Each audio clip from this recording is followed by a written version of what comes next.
Madanapalle sub collector కార్యాలయంలో రికార్డుల గదిని తగలబెట్టిన బాధ్యతలను కఠినంగా శిక్షించాలి. సబ్ కలెక్టర్ కార్యాలయం వద్ద నిరసన తెలిపిన అఖిలపక్షం నేతలు. నారా భువనేశ్వరికి ఘన స్వాగతం పలికిన కమ్మగుట్టపల్లి గ్రామస్తులు. పూర్ణ కలశాలు, మంగళ వాయిద్యాలు, హారతులతో స్వాగతం పలికిన మహిళలు. అప్పుల బాధతో ఆత్మహత్య చేసుకున్న రైతు కుటుంబాన్ని ఆదుకోవాలి. సిపిఎం జిల్లా కార్యదర్శి పి శ్రీనివాసులు డిమాండ్. ఇక డీటెయిల్స్ చూస్తే మదనపల్లి సబ్ కలెక్టర్ గా బాధ్యతలు స్వీకరించిన నూతన సబ్ కలెక్టర్ వై మేఘ స్వరూప్ మంగళవారం మదనపల్లి జిల్లా కలెక్టర్ క్యాంప్ కార్యాలయం నందు జిల్లా కలెక్టర్ శ్రీధర్ చాముకురిని మర్యాదపూర్వకంగా కలిసి పూల మొక్కలు అందజేశారు. సబ్ కలెక్టర్ కార్యాలయంలో 2 రోజుల క్రితం జరిగిన భారీ అగ్ని ప్రమాదంలో 22A రికార్డులు రూమ్ పూర్తిగా కాలి బూడిద కావడంతో సబ్ కలెక్టర్ పాత్ర కీలకం కానుంది.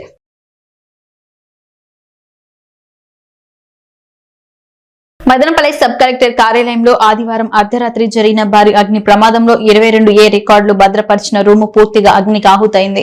సోమవారం ఉదయమే పూర్తి స్థాయి విచారణకు ఆదేశించడం చంద్రబాబు నాయుడు ఆదేశానుసారం ప్రత్యేక హెలికాప్టర్లో మదనపల్లికి చేరుకున్న DCP Dwaraka Tirumala Rao, CID chief సోమవారం సాయంత్రం వరకు సంఘటన స్థలాన్ని పరిశీలించారు. రాజకీయ ఒత్తిడితో గతంలో పనిచేసిన మంత్రి అనుచరుడు ఆధ్వర్యంలో జరిగిన భూ కబ్జాలను ప్రస్తుత ప్రభుత్వంలో అధికారులు వెలికితీసి బాధ్యులను కఠినంగా శిక్షించాలని మదనపల్లికి చెందిన జై భీమ్ పార్టీ మదనపల్లి ఇన్ఛార్జ్ కోన భాస్కర్, తెలుగుదేశం పార్టీ పట్టణ ఉపాధ్యక్షుడు ఎర్రబల్లి వెంకటరమణారెడ్డి డిమాండ్ చేశారు. సబ్ కలెక్టర్ ఆఫీస్లో ఎన్నో విలువైన రికార్డులు ఉంటాయి. అవి అందరికీ తెలిసిన విషయమే. ఈరోజు ఆ రికార్డులు తగినమైనాయంటే మాకు ఒక వింతమైన ఆలోచన మా మధ్యలో వస్తూ ఉంది. ఎప్పుడు లేని విధంగా ఈరోజు జరిగిందంటే దీనికి వెనకాల ఎవరో కారకులు ఉన్నారని మాకు అనుమానం వ్యక్తమవుతోంది. మా ముఖ్యమంత్రి వర్యులు ఈ విషయం తెలిసిన వెంటనే రాష్ట్ర బీజేపీ గారికి మరి సిఐడి గారికి హెలికాప్టర్లో మదనపల్లికి బొమ్మని ఆదేశించారు. వాళ్ళు కూడా ఒక 15 నిమిషాల్లో ఇక్కడ దేశంలోనే అతిపెద్ద రెవెన్యూ డివిజన్ అయినటువంటి మదనపల్లిలో ఆదివారం రాత్రి 11:40 గంటల ప్రాంతంలో షార్ట్ సర్క్యూట్ అయిందని వివిధ రకాల ఊహాగానాలు వినిపిస్తున్నాయి. అయితే నిన్న డీజీపీ గారు, రాష్ట్ర ఇంటెలిజెన్స్ గారు మదనపల్లికి విచ్చేసిన సందర్భంగా వాళ్ళు ఒక నిజాలను బయటపెట్టారు. షార్ట్ సర్క్యూట్ కాదు, ఇది మానవ తప్పిదమని చెప్పి, అదేవిధంగా సబ్ కలెక్టర్ ఆఫీసు బయట ప్రాంతంలో కూడా అగ్గిపెట్టెలు ఇవన్నీ కూడా ఆధారాలు ఉన్నాయని ఒక నిర్ధారణకు వచ్చారు. అదేవిధంగా సబ్ కలెక్టర్ యొక్క ఫోన్ నెంబర్లను, ఫైలర్ యొక్క ఫోన్ నెంబర్లను సీజ్ చేశారంటే దీని వెనక పెద్ద వాళ్ళు ఉన్నారని స్పష్టంగా మనకు అర్థమవుతుంది. అదేవిధంగా చంద్రబాబు నాయుడు గారు ప్రభుత్వం ఏర్పడినప్పటి నుంచి ఎక్కడైతే భూక్రమాలు అన్యాయాలు జరిగాయో అవన్నీ వెలికి తీసే నేపథ్యంలో చంద్రబాబు నాయుడు గారు ప్రయత్నిస్తున్నారు. కాబట్టి ఎక్కడ మేము చేసిన భూ కబ్జాలన్నీ బయటపడతాయనో ఒక భయంతో గత ప్రభుత్వంలో పనిచేసిన అధికారులు కానీ నాయకులు కానీ ఈ ఫైళ్లను తగలబెట్టారని స్పష్టంగా మనకు అర్థమవుతుంది.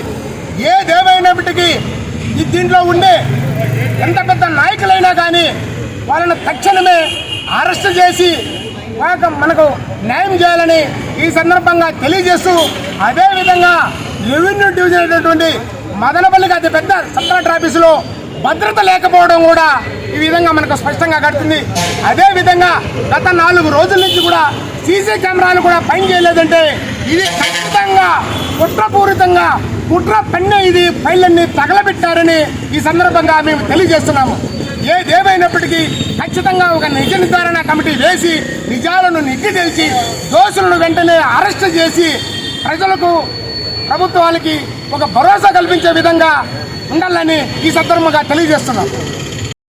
జరిగిన సంఘటనలో ఆదివారం నైట్ 11:30 సమయంలో గౌతమ్ అనే ప్రభుత్వ ఉద్యోగి, వైసీపీ వల్ల అనుచరులనే ముద్రపడుతున్న ఉద్యోగి ఈ తమ్మలపల్లి, మన్నపల్లి చుట్టుపక్కల ప్రాంతాల్లో చాలా అవినీతి చేసేసి భూ కబ్జాలకు పాల్గొన్నారు.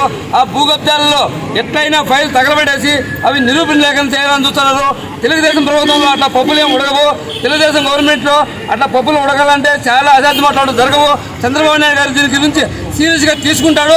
తీసుకొని తగి ఎవరైతే దానికి ఎవరైతే అవినీతి పనుల్లో ఎవరైతే దానికి పాల్పడినారో వాళ్ళందరినీ కూడా శిక్షించబడిపోతానని ఈ సందర్భంగా తెలుగుదేశం పార్టీ తరఫున హెచ్చరిస్తున్నాం. నారా భువనేశ్వరికి గజమాలతో ఘన స్వాగతం పలికిన కమ్మగుట్టపల్లి టీడీపీ నాయకులు, పూర్ణ కళాశాలలు, మంగళ వాయిద్యాలు, హారతులతో ఘన స్వాగతం పలికిన మహిళలు, భారీ ఊరేగింపుతో మహిళలతో ముఖాముఖి కార్యక్రమానికి తీసుకెళ్లిన కమ్మగుట్టపల్లి గ్రామస్తులు, కాసేపట్లో కుమ్మగట్టపల్లి గ్రామంలో మహిళలతో ముఖాముఖి కార్యక్రమంలో పాల్గొననున్న భువనేశ్వరి.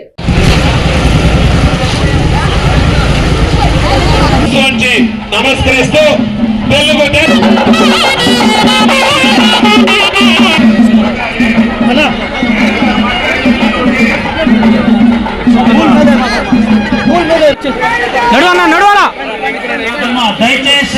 సోమవారం మదనపల్లికి విచ్చేసిన డీజీపీ ద్వారకా తిరుమలరావుకు మదనపల్లికి చెందిన యశువర్ధన్ రావు సిటిఎం గ్రామంలోని తన వ్యవసాయ భూమి 2 ఎకరాలు కొందరు వ్యక్తులు కబ్జా చేసేందుకు ప్రయత్నం చేస్తున్నారని, గత ప్రభుత్వంలో తనకి పోలీసుల రక్షణ లేకపోవడంతో తీవ్ర ఇబ్బందులు ఎదుర్కోవడం జరిగిందని, కబ్జాదారు నుండి తన భూమిని రక్షించి తనకు న్యాయం చేయాలని బాధితుడు యశువర్ధన్ రావు డీజీపీ ద్వారకా తిరుమలరావు అభ్యర్థించినట్లు తెలిపారు.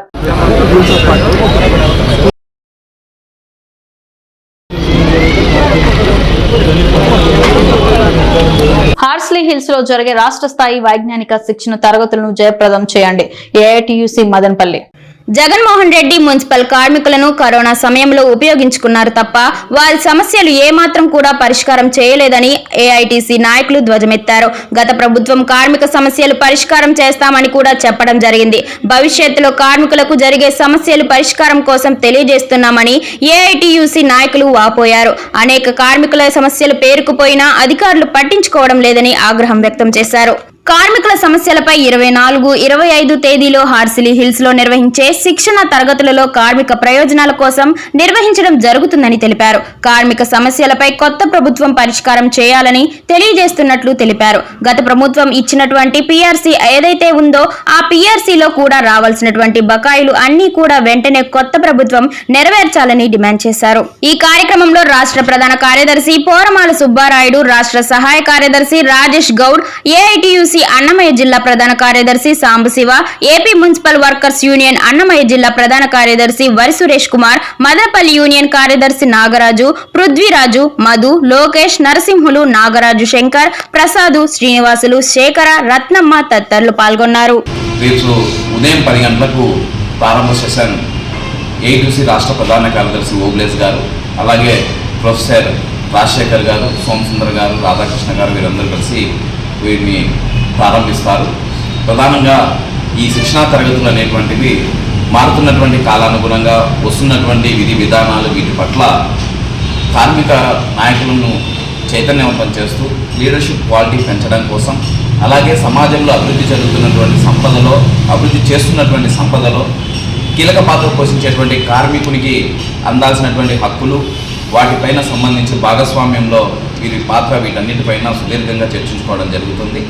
ఈ శిక్షణా తరగతులకు రాష్ట్ర వ్యాప్తంగా దాదాపు 320 మంది అటెండ్ అవుతా ఉన్నారు. హాస్టల్స్లో జరిగే శిక్షణా తరగతులకు.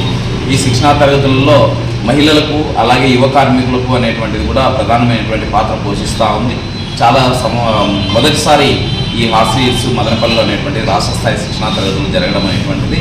కాబట్టి వీటిని జయప్రదం చేయాలని చెప్పేసి ఈ ప్రాంతంలో ఉన్నటువంటి ప్రతి ఒక్కరికి కూడా కోరుతా ఉన్నాం. అలాగే మీడియా మిత్రులు కూడా అక్కడికి వచ్చి మా న్యూస్ కవరేజ్ కూడా చేయాలని చెప్పేసి ప్రింట్ అండ్ ఎలక్ట్రానిక్ మీడియా మిత్రులకు, యూట్యూబ్ ఛానల్స్ అందరికీ కూడా పేరున విజ్ఞప్తి చేస్తాం. ఏఐటీయూసీ ఆధ్వర్యంలో రాష్ట్రంలో ఉన్న మున్సిపల్ కార్మికుల సమస్యల పట్ల ఈరోజు రాష్ట్ర వ్యాప్తంగా వైజ్ఞానిక శిక్షణా తరగతులు అన్నమయ్య జిల్లా మదనపల్లి హార్సిలీ హిల్స్లో నిర్వహిస్తూ ఉన్నాం. ఈ అన్నమయ్య జిల్లా కొత్తగా ఏర్పడిన తర్వాత ఆంధ్ర ఊటీ అని పేరుగాంచినటువంటి హార్సిలీ హిల్స్లో ఈ కార్యక్రమాన్ని నడపాలనే ఉద్దేశంతో ఈ కార్యక్రమం నడుపుతా ఉన్నాం. ఏదైతే గత ప్రభుత్వం పైన కానీ అంతకుముందున్న ప్రభుత్వం పైన కానీ మున్సిపల్ కార్మికుల సమస్యల పైన పోరాటాలు చేశాం. ఆ పోరాటాల స్ఫూర్తితో ఆ పోరాటాలని నెమరు వేసుకుంటూ భవిష్యత్తులో కార్మికులకు రావాల్సిన హక్కుల కోసమై ఏదైతే జీవోలు రాష్ట్ర ప్రభుత్వాలు కానీ కేంద్ర ప్రభుత్వాలు జీవోలు ఇచ్చిన తర్వాత ఆ జీవోలు ఇంప్లిమెంట్ కాకుండా పోవడం, దాని మీద గట్టిగా పోరాటాలు చేయడానికి పరిష్కారం చేయాలని చెప్పి ఈ సందర్భంగా తెలియజేస్తున్నాం. దాంతోపాటు పోయిన ప్రభుత్వం ఇచ్చినటువంటి పిఆర్సీ ఏదైతే ఉందో పిఆర్సీలో కూడా రావాల్సినటువంటి బకాయిలు అన్నీ కూడా వెంటనే కొత్త ప్రభుత్వం నెరవేర్చాలని చెప్పి ఈ సందర్భంగా కోరుతున్నాం. దీనికి సంబంధించి కార్మికుల్లో దీని మీద అవగాహన తీసుకురావడానికి రేపటి రోజున కార్మిక సమస్యల మీద కార్మిక హక్కుల మీద ఏదైతే మనము పోరాటం చేయాల్సిన అవసరం ఉందో దాన్ని ఈ శిక్షణా తరగతిలో చర్చించి దీన్ని ఏఐటీసీ రాష్ట్ర నాయకత్వం తర్వాత అక్కడ బోధించడానికి వస్తున్నటువంటి ఎవరైతే ప్రొఫెసర్స్ ఉన్నారో వాళ్ళన్నీ కూడా కార్మిక సమస్యల మీద అన్నీ చెప్పడం జరుగుతుంది. దాంతోపాటు ఇతర పేరుకుపోయినటువంటి రాష్ట్ర వ్యాప్తంగా ఉన్నటువంటి సమస్యలన్నీ కూడా చర్చించి రానున్న రోజు సందర్భంగా పారిశుద్ధ కార్మికుల సమస్యలు పరిష్కారం చేస్తామని అనేక వాగ్దానాలు ఇచ్చారు. వైసీపీ ప్రభుత్వం జగన్మోహన్ రెడ్డి గారు ఆయన అధికారంలోకి రాకముందు మొత్తం అంతా రాష్ట్రం అంతా తిరిగి కాంట్రాక్ట్ అవుట్సోర్సింగ్ కార్మికులందరినీ నేను అధికారంలోకి వస్తే రెగ్యులర్ చేస్తామని చెప్పి సమాన పనికి సమాన వేతనం ఇస్తామని చెప్పి పెద్ద ఎత్తున వాగ్దానాలు ప్రగల్భాలు చెప్పినటువంటి జగన్మోహన్ రెడ్డి గారు 5 ఏళ్ల పాటు పారిశుద్ధ కార్మికులను ఇతర కార్మిక వర్గాన్ని ఉపయోగించుకున్నారు తప్ప వారి సమస్యలు ఏమాత్రం కూడా పరిష్కారం చేయలేదు. నేడు అధికారంలోకి వచ్చినటువంటి చంద్రబాబు నాయుడు కార్మిక సమస్యలు పరిష్కారం చేస్తారని కూడా చెప్పడం జరిగింది. ఈరోజు అసెంబ్లీ సమావేశాలు జరుగుతూ ఉన్నాయి కాబట్టి నిన్న జరిగినటువంటి అసెంబ్లీ సమావేశంలో కార్మిక వర్గ సమస్యలపైన ఏమాత్రం కూడా చర్చ జరపలేదు. ఈరోజు జరుగుతున్నటువంటి అసెంబ్లీ సమావేశాల్లో అయినా రెండవ రోజైనా కార్మిక వర్గ సమస్యలపైన చర్చ జరిపి మదనపల్లి ఎమ్మెల్యే షాజహాన్ బాషా డెంగ్యూ మలేరియా విష జ్వరాలు తగలకుండా జాగ్రత్తలు తీసుకోవాలని సూచించడంతో మున్సిపల్ వర్కర్స్ పారిశుద్ధ పనులను వేగవంతం చేశారు. స్థానిక 1వ వార్డు పరిధిలోని అమ్మ చెరువు మిట్ట అమాలి కాలనీ శ్రీవారి నగర్ పరిసర ప్రాంతాల్లో పెద్ద ఎత్తున పారిశుద్ధ్య కార్యక్రమాల్లో భాగంగా కాలువలు ఇండ్ల ముందు బ్లీచింగ్ చల్లించడం జరిగింది. 1వ వార్డు ఇన్ఛార్జ్ కంచర్ల మల్లికార్జున నాయుడు పారిశుద్ధ్య పనులను పర్యవేక్షించారు. కాలువలు ఇండ్లు ముందర బ్లీచింగ్ చల్లించి మహిళలకు మలేరియా, డయేరియా, ఇతర అంటు రోగాల గురించి అవగాహన నిర్వహించడం జరిగింది. నీళ్లు తగ్గిపోతే ఇది డేంజర్ ఎక్కువ. డయేరియా కానీ మలేరియా కానీ అవి కాచి చల్లార్చిన నీళ్ళు మాత్రమే తాగండి ఈ 3 నెలలు, సరేనా? నీళ్ళు ఏవి స్టోరేజ్ పెట్టుకోద్దండి ఎక్కువ రోజులు. దోమల వాటి మీదే లార్వాలు పెట్టేది. 7 రోజుల్లో అవి పెద్దగా అయిపోతాయి. అప్పుల బాధతో ఆత్మహత్య చేసుకున్న రైతు కుటుంబాన్ని ఆదుకోవాలని సిపిఎం జిల్లా కార్యదర్శి పి శ్రీనివాసులు కోరారు. ములకల చెరువు మండలం గూడుపల్లి పంచాయతీ కనుగొండవారిపల్లికి చెందిన చంద్రశేఖర్ రెడ్డి అప్పుల బాధతో ఆత్మహత్యాయత్నం చేసుకుని మదనపల్లి జిల్లా ఆసుపత్రిలో చికిత్స పొందుతూ మరణించారు. మంగళవారం మదనపల్లి జిల్లా ఆసుపత్రిలో ఆత్మహత్య చేసుకున్న రైతు కుటుంబ సభ్యులను సిపిఎం జిల్లా కార్యదర్శి పి శ్రీనివాసులు పరామర్శించారు. ఈ సందర్భంగా ఆయన మాట్లాడుతూ వ్యవసాయ సాగు పెట్టుబడి కోసం బ్యాంకులలో భూమిపై పంట రుణాలు తీసుకుని ప్రైవేట్ వ్యక్తుల వద్ద అప్పులు తీసుకుని కుటుంబాన్ని పోషించుకునే రైతుకు నష్టాలు రావడంతో అప్పులు తీర్చలేక ఆత్మహత్యకు పాల్పడటం దురదృష్టకరమన్నారు. రైతుల సమస్యలకు పరిష్కారం ఆత్మహత్య కాదని పోరాటమే పరిష్కారమని అన్నారు. ప్రభుత్వాలు రైతులను విస్మరించడం వల్లనే ఆత్మహత్యలు జరుగుతున్నాయని ఆరోపించారు. ప్రభుత్వం స్పందించి ఆత్మహత్య చేసుకున్న రైతు కుటుంబాన్ని ఆదుకోవాలని కోరారు. రైతులకు అండగా సిపిఎం పోరాటాలు చేస్తుందని తెలిపారు.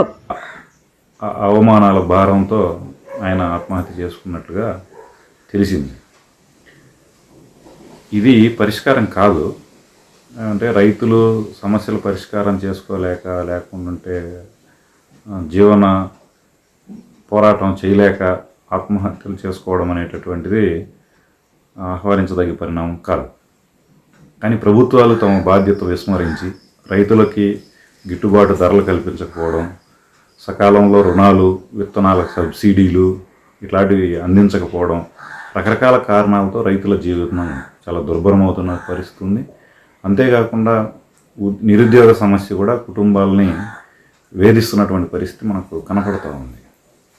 డిగ్రీలు, బీటెక్లు, ఎంటెక్లు చదువుకున్నా సరే ఉద్యోగాలు రాకపోవడం, కుటుంబ భారం ఎక్కువైపోవడం, వ్యవసాయం మీదనే ఆధారపడినటువంటి రైతు కుటుంబాలకి ఇది పెద్ద కష్టంగా పరిణమిస్తున్నటువంటి పరిస్థితి ఉంది. ఇట్లాంటి పరిస్థితుల్లో రైతులు ఆత్మహత్యలకి పాల్పడుతున్నారు. ఇది నివారించి రైతులకు అండగా ఉండాల్సినటువంటి కేంద్ర రాష్ట్ర ప్రభుత్వాలు నిర్లక్ష్యం చేసినటువంటి ఫలితంగానే ఇట్లాంటి ఘటనలు జరుగుతున్నాయి. ఇది ఆ రైతు ఆత్మహత్యలని ఖచ్చితంగా ఇది ప్రభుత్వ హత్యలుగానే పరిణమించాల్సినటువంటి పరిస్థితి ఉంటుంది.